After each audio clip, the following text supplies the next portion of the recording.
안녕하세요.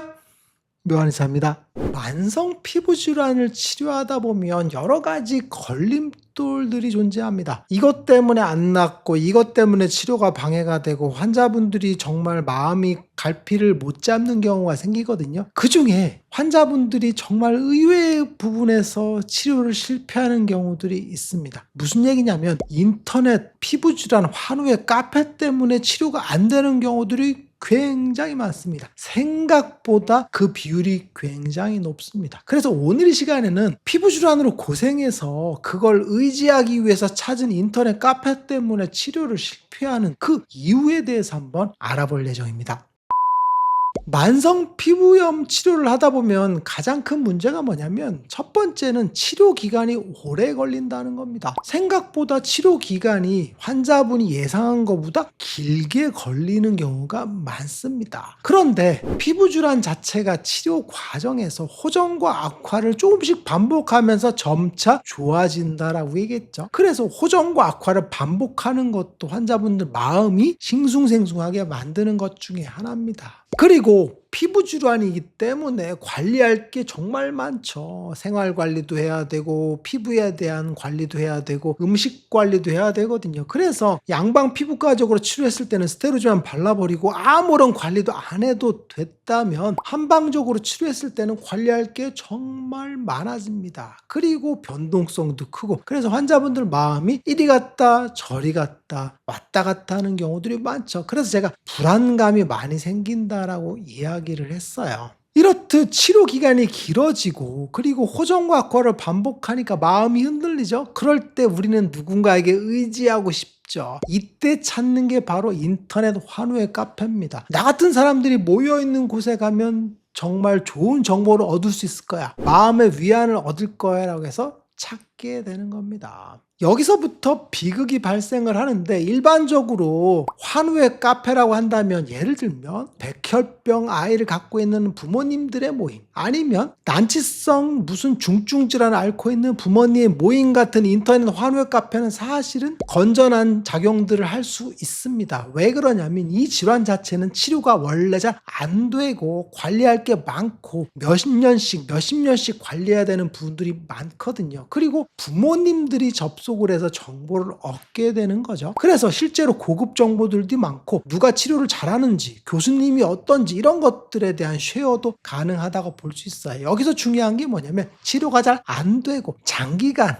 관리를 해야 되는 그런 부분이겠죠. 그런데 피부질환 자체는 실제로는 대부분 치료가 되는 질환이기도 하고 그리고 결론이 나는 부분이 굉장히 많습니다. 그래서 인터넷 난치병 환우회와는 성격이 좀 다르다라고 보시면 돼요. 뭐가 다르냐면 인터넷 환우회 카페에 주로 접속하는 분들은 나은 분일까요? 안 나은 분일까요? 치료에 성공한 분일까요? 치료에 실패한 분일까요? 예상하셨겠지만 피부질환 환우회 카페에 주로 계시는 분들은 피부질환 치료에 실패한 분들입니다. 적지 않게는 1년, 2년 정도 전에 치료를 실패했거나 아니면 10년, 20년 전에 실패한 분들도 계속 계시는 경우들이 많습니다. 무슨 이야기냐면 한번 입장을 바꿔 생각해 보세요. 제가 얼굴 지루성 피부염으로 고생을 했어요. 그래서 인터넷 환우회 카페에 접속을 해서 정보를 얻었어요. 그런데 치료를 해서 3개월 만에 다 나았다고 쳐보세요. 그러면 그 환우회 카페에 접속을 할까요? 안 할까요? 안 하겠죠. 왜 그러냐면 피부질환 특성상 내가 정상 피부로 돌려놓으면 사실은 카페에 접속을 해서 우울한 이야기를 보고 싶지 않습니다.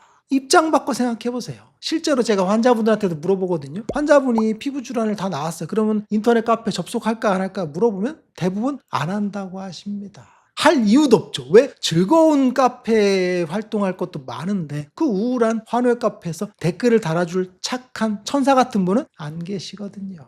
실제로 그래서 피부질환으로 치료가 잘 안 되거나 관리가 안 되는 분들이 계속적으로 그 우울감 혹은 피부 치료에 대한 실패에 대한 그런 부분 때문에 정보를 찾다 보면 환우회 카페에 계속 존재하거든요. 그런데 문제는 뭐냐면 치료에 성공한 분이 댓글을 달아줘야 되는 거예요. 무슨 이야기냐면 뭔가 일을 할 때 성공한 사람이 댓글을 달아줘야 그걸 알고 성공을 하겠죠. 근데 실패한 사람이 조언을 해줘. 그러면 조언이 틀리지겠죠. 마치 연애에 맨날 실패하는 사람이 연애 조언을 해주는 거랑 똑같습니다. 연애의 도사가 연애 조언을 해줘야 연애를 성공하겠죠. 근데 연애를 맨날 실패하는 모태솔로가 인터넷상에서는 댓글을 달아주면 연애가 잘 안 되겠죠. 피부질환도 마찬가지입니다. 치료에 성공한 사람이 댓글을 달아주고 가이드를 해줘야 되는 거거든요. 그런데 인터넷 환우의 카페는 대부분 치료에 실패한 사람들이 존재하고 그로 인해서 댓글을 달고 있죠. 그러면 어떤 문제가 생기냐면 나는 치료에 실패했어. 그런데 누군가는 치료에 성공하고 점점점 나아가는 모습을 보이면 그게 부정하고 싶어집니다. 실제로 제 환자분들이 제가 수없이 많은 환자분들을 치료하거든요. 그런 분들이 치료에 성공하고 그러면 자기가 카페에서 성공 사례를 올려준다라거나 혹은 자기가 치료에 성공했다라는 댓글을 달아주겠다라고 얘기하는 분들이 계세요. 그런데 제가 말립니다. 왜 그러냐면 그런 댓글을 달면 공격을 당하십니다. 그럴 리가 없어요. 지루성 피부염이나 아토피나 화폐상습증은 나으면 안 되는 줄 아닙니다. 왜? 치료에 실패한 사람 입장에서는 나와 다르거든요. 그러면 그걸 부정하고 싶어 할 수도 있고 실제로 좋은 말이 잘 안 나옵니다. 그래서 실제로 그분들도 댓글을 달다 보면 몇 번 공격을 하면 실제로는 추천을 하지 않고 있죠. 그래서 저희 병원 같은 경우도 뭐 네이버 리뷰 같은 거나 혹은 카카오톡 리뷰에 보면 좋은 얘기들이 굉장히 많은데 환우의 카페만 가면 좋은 얘기들이 없는 경우가 많습니다. 왜 그러냐면 좋은 얘기가 있을 수가 없어요. 제가 치료를 해서 100명을 치료했다고 한다면 100명 다 성공할 수는 없겠죠. 안 낫는 분들이 분명히 계시겠죠. 어떻게? 한 달 치료하고 안 나. 혹은 일주일 치료하고 안 나. 이런 분들도 계시고 그리고 뭐 몇 년씩 치료해서 안 나았다는 분도 계시는데 입장 바꿔 생각해 보세요. 몇 년씩 치료했는데 효과가 하나도 없는데 치료할 분이 계시겠어요? 실제로 존재하지 않죠. 바보가 아닌 다음에 몇 년씩 치료가 하나도 안 되는데 제 말만 듣고 따라오는 분은 존재하지 않는다라고 보시면 돼요. 실제로 인터넷 환우의 카페에 보면 치료에 실패한 분만 존재하는 건 아니고 두 번째는 업자들이 많이 존재를 합니다. 실제로 환우의 카페 같은 경우는 카페가 개인 소유인 경우들이 많습니다. 그래서 의료기를 파는 업자들이 많이 존재해요. 그래서 뭐 적외선 치료기를 판다든지 시즌별로 뭐 공구를 한다든지 이런 상업적인 목적으로 이용되는 경우들이 굉장히 많습니다. 그래서 뭐 스폰서십 계약도 하고 하잖아요. 그래서 병원 같은 경우에도 컨설팅을 해주는 병원들이 존재를 하고 한의원들도 그런 게 존재하는 것 같긴 해요. 이렇게 이제 유료로 일정에게 돈을 받거나 이런 경우들이 존재를 합니다. 그리고 또 하나는 환우의 카페가 안 좋은 게 뭐냐면 바이럴 마케팅을 하는 경우들이 많아요. 그래서 경쟁업체들을 음해하거나 이런 경우들도 굉장히 많이 존재하거든요. 일반인들이 생각하는 것과는 좀 다르게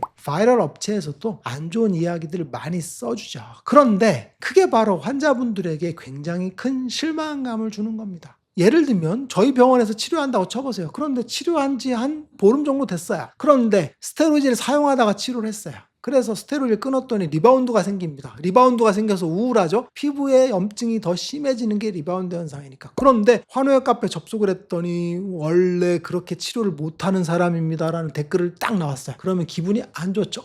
네, 그럴 줄 알았다. 그러면서 이제 치료를 포기하는 경우들이 많이 존재하거든요. 실제로 치료는 좀 더 해봐야 되는 거고 실제로 제 환자분들이 그렇게 제가 무능하게 치료하는 건 아닌 건 알거든요. 그런데 인터넷상으로 보면 너무나 많은 안 좋은 이야기들이 많이 존재하죠. 과연 그렇게 치료를 못하냐 이거죠. 실제로 제가 그렇게 못한다면 이렇게 유튜브에서 떠들고 다닐 수는 없겠고 저희 유튜브에 댓글에 안 좋은 댓글들이 막 존재해야 되는데 실제로 제가 뭐 실시간으로 댓글을 삭제할 시간도 없을 뿐더러 그렇게 안 좋은 얘기들이 별로 존재하지 않거든요. 그런데 인터넷 환우의 카페만 가면 악성 댓글들이 많이 존재하죠. 이게 바로 경쟁업체들이 바이럴을 하는 그런 부분들이 존재하고 그리고 제가 아주 옛날에 치료했던 환자분들 중에서 잘 안 됐던 분들이 누적되고 하는 분들 이런 것들일 수도 있다는 겁니다. 그런데 피부염을 치료할 때 가장 큰 문제가 되는 질환은 첫 번째는 화폐상습진입니다. 그리고 두 번째는 아토피입니다. 이게 왜 그러냐면 화폐상습진과 아토피는 증상의 변동성이 굉장히 큽니다. 변동성이 작은 질환은 사실 상관이 없어요. 환자분들이 불안해할 이유도 별로 없거든요. 그런데 화폐상습진 같은 경우 초기에 각질이 생기는 과정에서 각질이 두꺼워지죠. 이게 바로 악화되는 것처럼 보인다라고 이야기를 했어요. 그래서 제가 화폐상습진의 호전 과정에 대한 영상에서 누누이 강조했던 부분입니다. 처음에 각질이 생기는 게 악화가 아니다라고 이야기를 했거든요. 그런데 막상 치료를 해보면 당해보면 각질이 엄청나게 생기죠. 그러니까 악화라고 느껴지는 겁니다.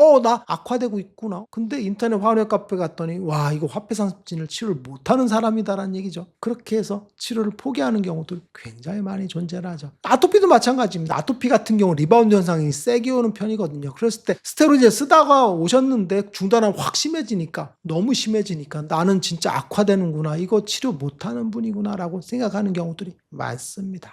결론적으로 말씀드리면 화폐상습진, 아토피 같은 질환으로 고생하는 경우는 사실 인터넷 환우의 카페에서 정보를 얻는 게 별로 없습니다. 실제로 제가 피부염을 치료할 때 피부염의 치료에서 일정 정도 이상의 치료를 보이는 그런 치료 방법들을 대부분 갖고 있거든요. 그런데 환우의 카페에는 대부분 치료를 실패하는 분이기 때문에 이걸 잘 모르는 경우들이 존재하죠. 그리고 관리법 같은 경우도 제가 유튜브에서 많이 공개를 해놨죠. 사실 이게 굉장히 표준적인 관리법이다라고 보시면 될 것 같고, 제가 다 경험해보고 환자분의 치료를 성공해서 만들어낸 방법입니다. 여기서 중요한 건 치료에 성공했다라는 겁니다. 그러니까 믿고 따라주는 게 가장 좋은 관리법이다라고 보시면 될 것 같아요. 오늘 이 시간에는 인터넷상에서 환우의 카페가 피부 질환을 치료할 때 마음을 싱숭생숭하게 만드는 그런 부분에 대해서 한번 알아봤어요. 실제로 치료를 성공할 때는 본인이 의지를 갖고 꾸준히 쭉 했을 때 치료를 성공하거든요. 그래서 실제로 환자분들이 아무런 감정의 동요 없이 항심을 갖고 치료했을 때 치료가 가장 잘 되는 걸 많이 봅니다. 그래서 제가 뭐라고 얘기하냐면, 잘 웃는 분이 치료가 잘 된다라고 이야기하거든요. 실제로 웃으면서 치료를 시작하는 분들은 대부분 치료를 성공하십니다. 왜?